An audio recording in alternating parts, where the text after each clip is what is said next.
Ushtria e Libanit thot se trupat e saj po vendosen në një zonë pilot në jug të vendit pas tërheqjes së forcave izraelite sipas një marrëveshje të ndërmjetësuar nga SHBA arritur muajin e kaluar.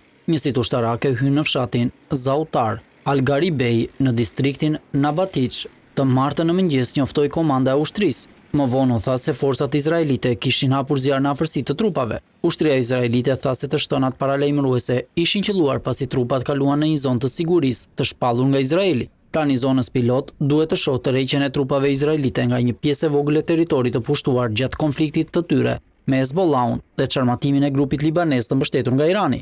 Vendosja e trupave të së martës filloi përpara një takimi në Washington midis presidentit të SHBA-s Donald Trump dhe homologut të tij libanez Joseph Aoun. Pritej që Aoun t'i kërkonte Trumpit të ushtronte presion mbi Izraelin që të tërhiqej nga pjesë të tjera të Libanit jugor dhe të mbështeste ushtrinë libaneze në marrjen e kontrollit të plotë të zonave ku Hezbollahu ka ndikim. I thash Trump se kam nevojë për dy gjëra nga ti, mbështetje politike dhe mbështetje për forcat armatosura libaneze, u tha Aoun gazetarëve në zyrën ovale. Duke folur për krah Aoun, Trump u zotua se SHBA do t'i ofrojë ndihmë Libanit, i cili ishte goditur rënd për dekada të tëra.